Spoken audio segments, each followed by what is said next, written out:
Friends, welcome to my channel. ఈరోజు నేను GK questions మా మమ్మీ అడగబోతుంది. అది నేను ఎలా చెప్తున్నానో కామెంట్స్ ద్వారా చెప్పండి. అలాగే లైక్ అండ్ సబ్స్క్రైబ్ కూడా చేయండి. హలో కావ్య. Hello mummy. ఏంటి న్యూస్ పేపర్ చదువుతున్నావా? అవును.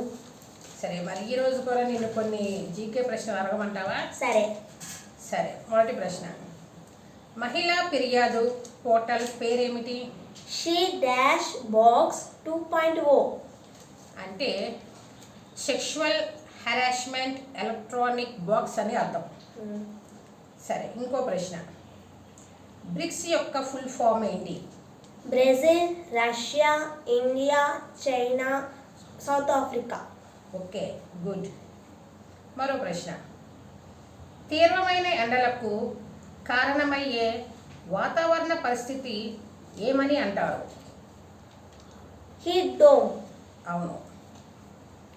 మరో ప్రశ్న, రాష్ట్ర వ్యాప్తంగా ఈ కార్యక్రమం ప్రారంభించేందుకు అటవీ శాఖ ఏర్పాటు పూర్తి చేసింది. అడవుల విస్తరణ, పచ్చదనం పెంపే దీని లక్ష్యం. ఆ కార్యక్రమం పేరేమిటి? Seed balls. అవును, సీడ్ బాల్స్. గుడ్. మరో ప్రశ్న, ఐఎఫ్ఎంఆర్ ఫుల్ ఫామ్ ఏంటి? Institute for financial management and research. Good. మరో ప్రశ్న, తుంగభద్ర డ్యామ్ ఎన్ని కొత్త క్రస్ట్ గేట్లు ఏర్పాటు చేసింది? 33. అవును, 33. ఓకే. మరో ప్రశ్న, ఆంధ్రప్రదేశ్లో పోలియో చుక్కల కార్యక్రమం జూన్ 28న నిర్వహించారు. ఇందులో ఎంతమంది చిన్నారులకు పోలియో చుక్కలు వేయాలని లక్ష్యంగా పెట్టుకుంది? 49 లక్షలు. అవును, 49 లక్షల మంది పిల్లలకి పోలియో చుక్కలు వేయాలని లక్ష్యంగా మన ఆంధ్రప్రదేశ్ ప్రభుత్వం పెట్టుకుంది.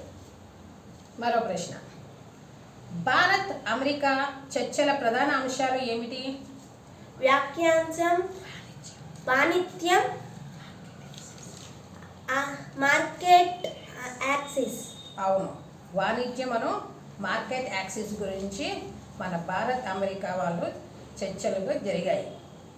మరో ప్రశ్న, గుజరాత్ ప్రభుత్వం మాజీ అగ్నివీరులకు గ్రూప్ 3 ప్రభుత్వం ఉద్యోగాలలో ఎంత రిజర్వేషన్ ప్రకటించింది? 20%.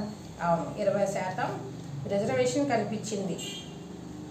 మరో ప్రశ్న, హజ్ పాలసీ ప్రకటించిన సంవత్సరం ఎప్పుడు?